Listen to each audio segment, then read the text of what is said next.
The following video has met only the highest standards of mediocrity and has earned the Manashadow seal of approval. After working my nuts off at my job, my wife encouraged me to buy a game on Steam.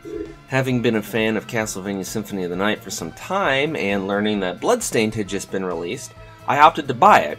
Didn't hurt that it was 10% on sale for launch either. For those of you who don't know, Koji Igarashi was the man behind the masterpiece that is Symphony of the Night. Eventually, he and Konami parted ways, probably because Konami has done nothing worthwhile with its most beloved IPs and has become what the French call retarded. No longer having the means or license to make another Castlevania game, he pretty much said, fuck it, I'll make one myself, and I can call it something different. And subsequently drummed up $5.5 million on Kickstarter, because when someone who helps create an entire genre sets out to make an indie game with no corporate shackles, you reach deep into your pocketbook while indecipherably screaming, "Shut up and take my money!" Anyway, the basic gist of the story is that alchemists were losing their wealthy patrons to the church. After warning them that this would cause a huge surgence of demons, the Alchemist Guild literally caused this demonic uprising themselves in order to teach people a lesson and hold on to their wealthy patrons. You're on your way to the castle that these things are pouring out of in order to stop it. Your childhood friend Jeeble has basically been behind this whole thing as far as you can tell, and you're gonna go try to stop him or try to make some sense of it. The whole premise behind it is that certain human beings were embedded with shards which contain demonic power. And we'll get to the basics of that later, but you start in a ship, just soaking up exposition and acquainting yourself with the controls. Your character is essentially a glorified hunk of blue materia, as she can copy enemy attacks by getting these shards of crystallized demonic power that we talked about. They use the system pretty well, and it encompasses all kinds of attacks, from magic attacks being directed with the right stick,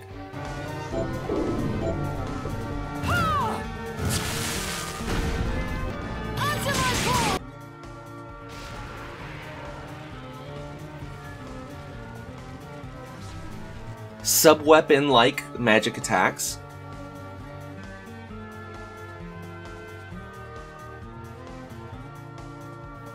magic that boosts your stats,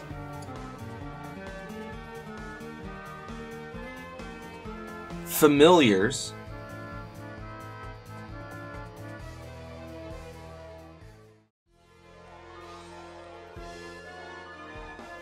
magic intended to interact with the environment, and simple ability magic like using shortcutted presets of your layout or a double jump. The game utilizes a lot of save rooms scattered throughout the map, which are couches in front of a large Lovecraftian moth god. Odd flex, but okay. Eventually you face the first boss, you get to shore, you meet another character, blah blah blah, more exposition, and you basically set up a base to buy and sell from. The game sports a crafting system that is both interesting and yet not all-consuming, allowing you to make both weapons and armor, as well as foods, which heal better than most potions do, and they give a permanent stat boost to your character's stats. You can enhance your shards by using items found in the castle, as well as carrying multiples of any particular shard. The characters have alluded to being corrupted by being in possession of too many shards or using too many shards, but I've beaten the main storyline. I didn't see any evidence of this actually happening to our character. I think it's pretty much just a storyline mechanic. In keeping with the Symphony of the Night style, warp points are also dotted around the map. The added bonus here being that you can choose which warp point you want to go to rather than having 2 points irrevocably linked together. Visuals here are pretty good too. Order of upskirt shot ready for table 5. Lots of nods to Symphony of the Night and Castlevania in general have been peppered in here and there. Walls that break to reveal an item. Walls that break to reveal rooms, sometimes in places that mirror their placement in Symphony of the Night. Similar animations for familiars.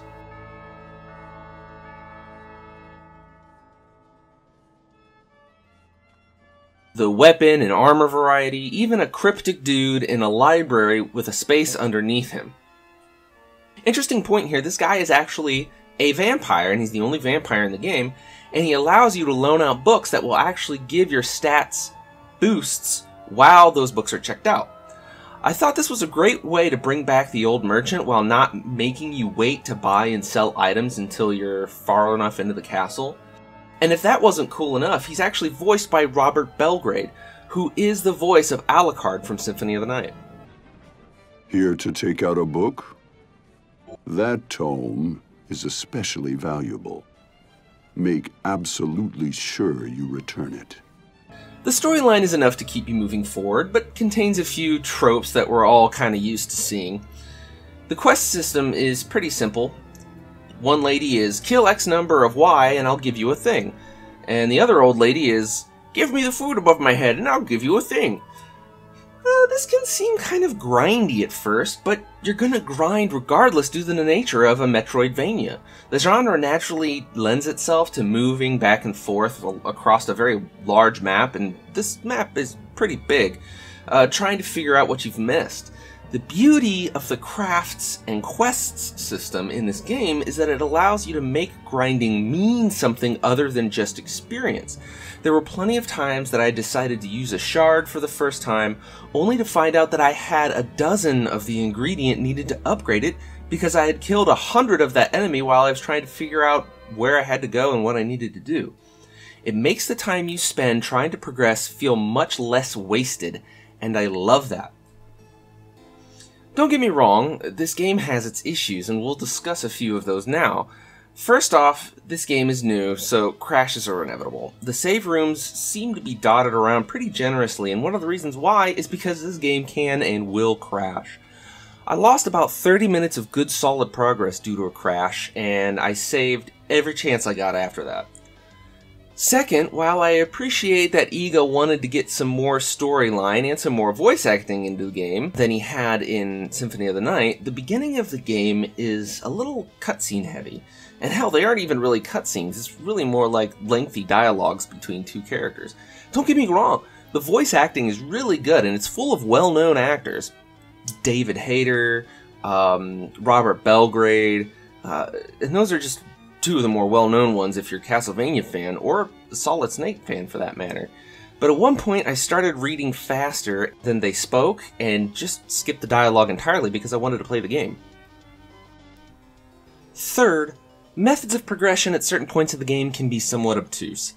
As an example, there's a point where spikes lined a path that I had to get through in order to progress. I'd explored everything else on the castle. Now, I'm pretty sure this was a throwback to Symphony of the Night, needing a spike-breaking item of some kind. However, I was completely unable to find it, or any shard that would give me an ability that made me invulnerable to spikes, or able to float past them, or circumvent them in any way, shape, or form. Eventually, I was able to essentially damage boost through the obstacle using healing items and a little bit of patience. Now, I'm not really sure that's what the devs had intended, but I was sick of crawling all over the rest of the castle trying to find out where to go or what I needed to progress. And that's just one example. There are a few other times where I found myself getting pretty frustrated and just, grumbling to myself, what the shit do they want me to do here? What am I supposed to do? What did I miss? But, the complaints versus the overall tone of the game are, it's balanced in the positive. And the real question that it comes down to is this a solid stand-on-its-own game, or does it just ride on nostalgia? I can honestly say that if I had never played Symphony of the Night, I may not appreciate the fan service as much in Bloodstained, but I certainly wouldn't have regretted paying $35 for it. It's a fantastic 2.5D game. Tons of spells and weapons means you won't get bored with the gameplay. Obtaining different abilities throughout the game means that you're going to be going back through the map and with a purpose, discovering new goodies and paths that you weren't able to get to previously. And the crafting system will give you a reason to be excited when you get drop after drop from a pretty wide variety of enemies. Not to mention the fact that there are Kickstarter stretch goals that haven't even been implemented yet, but will be in the future for free, such as other playable characters, 2-player co-op, and even more.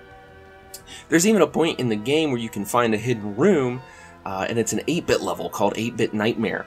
It is filled with, you know, a bunch of interesting enemies, and, well, 3 or 4, but ultimately it has a boss at the end that is old school NES hard. I had to face this guy a couple of times, and when you defeat him, you get a book that is actually pretty important for crafting some of the most powerful weapons in the game. So there's an actual purpose to this level, as well as just being aesthetically pleasing. I mean, if you're a Castlevania Symphony of the Night fan, you owe it to yourself to play this game. It is chock full of fan service that feels more like an homage to the original rather than just a carbon copy of it, which we get so much of these days. If you've never played Symphony of the Night, then I'm telling you, you missed out on a PlayStation classic, and you missed out on something great, and this is your second chance to be on the ground floor of a game that helped define an entire genre, and that genre is, at this point, simply prolific. Do yourself a favor, get on Steam, maybe wait for a sale, but any way you can, go pick up Bloodstained, Ritual of the Night. I would have to give this game a 4 out of 5, easy. Hey guys, this is something I've been wanting to do for about 2 or 3 weeks now. It's been a crazy couple of weeks, but I'm glad I finally got the chance to get it out to you. I really hope you enjoyed this review, and I'm hoping that I can do more of these sort of shorter 10-minute reviews in the future. Thanks. Bye.